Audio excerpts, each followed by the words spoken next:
jau sākās bērnībā, ka mana mamma, viņa bija pabeigusi Liepājas mūzikas skolu, viņa atbrauca uz Rīgu, lai stātos konservatorijā toreizajā tagad mūzikas akadēmijā uz vokālo nodaļu. Bet tad piedzima es, un visu tā dzīve viņai sagriedzās, un viņa pat neiesniedz dokumentus, viņa neiestājās, un viņa vienkārši sāk strādāt pārtiks veikalā, un tā arī visu savu mūžu nostrādāja, lai, rūpētos par mani, par ģimeni. Jā, viņa ziedoja faktiski savu sapni, bet droši vien, ka viņa gribēja kaut kādā veidā redzēt manī to turpinājumu, ja tā sapņa piepildījumu, ko viņai neizdevās piepildīt, un viņa jau sāk diezgan agrā vecumā, kaut kur 5-6 gadiem, cik es atceros, spēlēt, vai manī nav kaut kādas mākslinieciskas, kaut kāda talanta. Viņa saka sākamā, vai tu negribētu dēls klavierus iet mācīties spēlēt, kāds ir klavierus, tiecies mierā, tas ir garlaicīgi, un es kategoriski atteicos, jo tā kā bija vienīgās bērns ģimenē, bija diezgan izlaists, teiksim tā, Es negribu teikt, ka es to ļoti izmantoju, bet es varēju pateikt kategoriski, nē, es to nedarīšu. Savas domas, vēlmas var pateikt. Un tā klavieres izgāzās, līdz ar to muzikālā izglītība arī atkrita, vismaz agrā bērnībā. Un tad mans tēvs bija apdāvināts arī mākslās. Viņš labi spēlēja klavierus un citus mūzikas instrumentus, un viņam arī padevās zīmēšana. Un viņš vienu sasaros kaut kādu ziemas vakaru, man izklēdējot, paņēma kaut kādu vienkārši fotokartiņu zīmējumu un pārzīmēja manā acu priekšā. Man tas ļoti iedvesmoja, likās, šitā arī var, un es jau te pašā vakarā arī paņēmu to pašu kartiņu un pats pārzīmēju, un mamma to ieraudzīja, un viņa saprata, ka viņa izdomāja, ka es, nenormāli apdāvināts mākslinieks būšu, zīmētājs un glaznotājs. Un kā rezultātā viņi man pierakstīja Rīgas toreizajās Pionieru pils zīmēšanas pulciņā, kas atradās, kur tagad atrodas Prezidenta pils. Padomju laikos tā bija atdota, pionieriem, un ne tikai. Tur es gāju, jā, tā zīmēšanas pulciņā, un tās soli pa solim tuvojās, mans 8. klases izlaidums, un es sapratu, ka jāsāk gatavoties, kaut kas ir jādara, lai nevajadzētu iet padomju armijā. Man bija diezgan miglaina bilde, ko es gribētu darīt pēc vidusskolas, bet tad es sapratu, ka laikam, tā mākslas skola varētu būt tas glābiņš, kā es varētu turpināt varbūt tā mākslas akadēmijā un tam līdzīgi,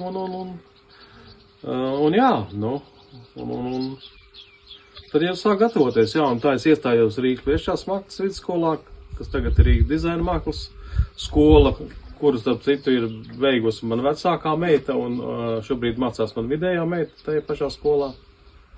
Tam piebildīšu, tā nav nekāda mana iniciatīva, tas ir vienkārši atbalsts, tā bija viņa izvēle un tam līdzīgi. Un, es pabeidzu to, un tad nākošais solis bija Mākslas akadēmija. Pirms es stājos Mākslas akadēmijā, es pabeidzu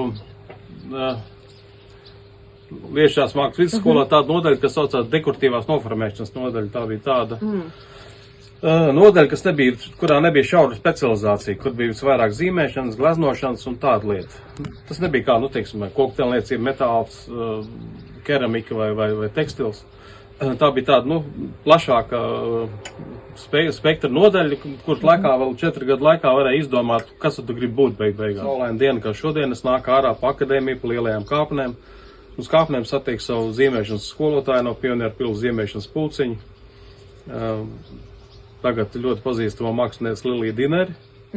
Toreiz viņa bija jauna forša hipija meitene, atvaino Lilija, tu tā nosauc, bet tāda, kļošanēm un bet viņi ļoti, tādā Pionieru pils pulciņā ļoti aizrāva man ar mūziku. Viņai bija daudz ierakstu, un man jau toreiz ļoti mūzika interesēja. Viņi, var sakot, mēs ļoti sadraudzējamies tieši ar mūzikas starpniecību. Jā, un tā bija pilnīgi nejauša tikšanās. Viņi saka, tad iesniedz dokumentus, saka, jā, es priecīgs, kurienes uz gleznotājiem. Viņš saka, nu, klausies, bet, nu, tu vispār īpaši gudri neizdarīji. Saka, kāpēc? Domāju, viņš nav redzējis, kā es tagad mālēju vai ko es daru. Viņš saka, nu, tāpēc, ka šogad Mākslas akadēmijā visu gleznotāju kursus jau ir uzņemts. Saka, kā uzņemts? Saka. Nu, tāpēc, kad Rozentāla mākslas vidusskola, tas ir skola, kur specializējas tikai grafikā un glezniecībā, tajā gadā 11. klasi beidza toreiz Mākslas akadēmijas rektora dēli brāļi Zariņi, citu profesoru Iltnera māsas Iltneres. Var sakot, šī klase, Rozentāla klase, tika uzskatīta par super apdāvinātiem, un tas jau bija nolēmts, ka visu to klasi uzņems pilnā sastāvā Mākslas akadēmijā. Un es tiešām padomāju, un es sapratu, ka man nav nekāda izredža. Es nekad neesmu tādā visā iedziļinājies un baigi mēģinājis šķetināt vai pasargties, sūdzēties, kāpēc tā notika, un pierādīt, ka es neesmu sliktāks kā viņi, bet tā vienkārši notika. Tad es iegāju atpakaļ, es atceros Mākslas akadēmijā, piegāju pie tā dēļa, un domāju, johaidī, kāda vēl nodaļa, kuras vēl var stāties, lai nevajadzētu iet krīvos, kā saka armijā, lai būtu aizsargāts. Es pētu, bet domāju, dizaina nodaļa, varbūt tur tas ir kaut kas līdzīgs, tā kā tā lietišķajā skolā. Jā, un es iegāju, atvainojos, teicu, vai drīkst dokuments iesniegt uz citu nodaļu, jā, teicu, iesniedzu uz dizaina nodaļu un iestājos Mākslas akadēmijas dizaina nodaļā, kurā, paldies Dievam, arī pēcāk izrādījās, bija vairāk novirzienu un es aizgāju par dizaina grafikas, līniju. Kas tagad, laikam, grafiskai dizainērs tā populāri to sauc. Bet, kas attiecās uz gleznotāju kursu, tiešām notika tieši tā, kā man skolotāja Lilija Dinera bija teikusi, uzņēma pilnīgi visu klasi, pilnā sastāvā, plus vienu padomju armijas majora meitu vai dēlu. Tāpēc, ka, laikam, nevarēja neuzņemt.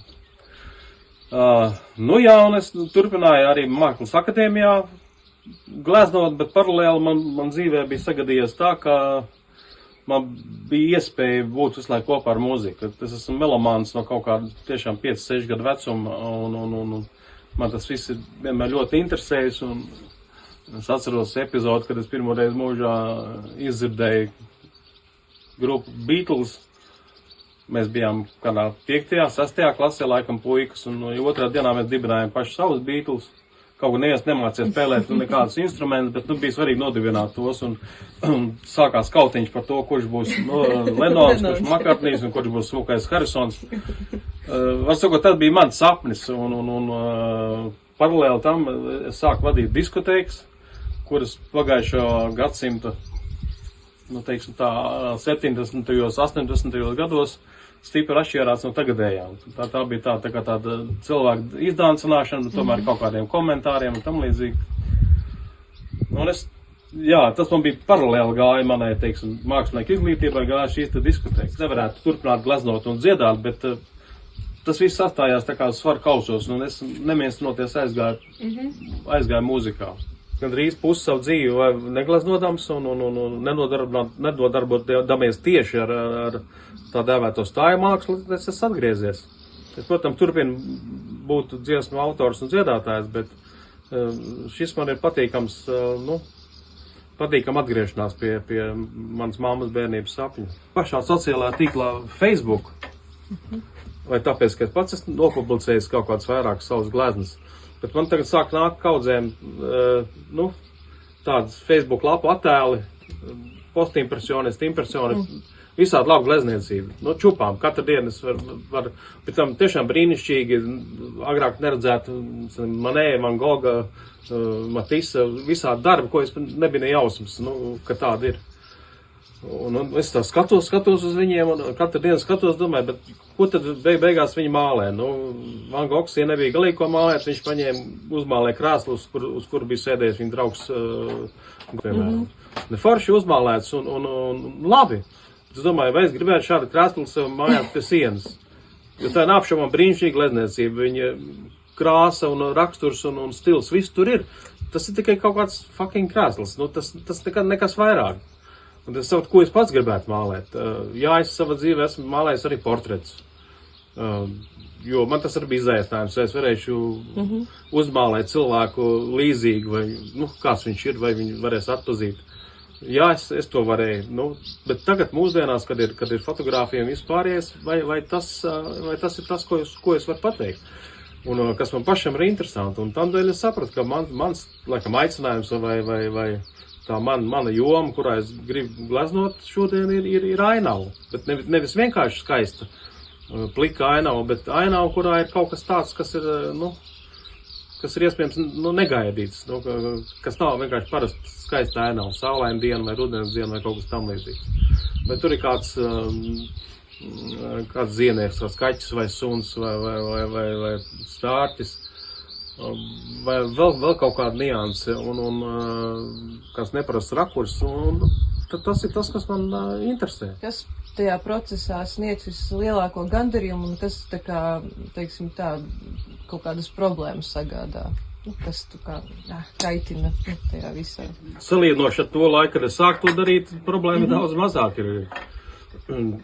Tā kā es tagad pārgājos uz akrilu, manā laikā akrils bija, viņš tikko bija izgudrots, un to varēja nopirkt tikai ārzemēs, tas maksāja kaut kādu nenormālu naudu. Un tad es vienu brīdi gleznoju temperi, bet temperi, kā zināms, viņi ir līdzīgi akrilam, tikai viņi ar laiku kļūst tumšāka, restīvi tās krāsas jārēķinās, ka viņas tumšē. Nekāda problēma nav, vienīgi no vienas puses nav problēma tam dēļ, ka var nopirkt gatavs rāmis jau. Tik sāc gleznot, nav tā kā manā jaunībā, ka pašam vajadzēja izgatavot rāmis vai pasūtīt galdniekam, pašam taudeklu, gruntēt un vispārējo, kas īstenībā, protams, arī bija savā ziņā patīkami un vērtīgi. Tad tagad es esmu pamanījis, ka pērkot rāmi ir rūpīgi jāpārliecinās, vai viss mals ir taisns, ka var gadīties, ka tas koks ir izliecies. Tā ir vienīgā problēma, bet arī mākslas piedaruma tie saloni ir ļoti daudz. Var izvēlēties. Tie divi, ko es lietoju, pilnībā man apmēr arī. Tagad nekāda problēma nav. Nav arī vairs problēma, kā izrādījās sarīkot izstādi. Pateicīgs muzeum LV un Jūlijai personīgi, ka viņi atsaucās uz šo piedāvājumu un mums izdevās tik ātri vienoties. Jo man šī izstāde nenozīmē vairāk ambīcijas vai kaut kādu pierādīšanu, ka es varu, bet man tas ir, es gribu vienkārši to pārvērst par tādu spožu savas dzīves epizodi, lai man ir jautri, lai visiem jautri, lai tas ir kaut kāds prieks un gandarījums, un tas man ir būtiski. Tā kā paldies par šo iespēju, agrāk vai vēlāk, bet pienāk laiks ar pirmajā personāla izstādē. Varbūt arī pēdējie, bet varbūt arī nē, tad dzīvosim redzēsim.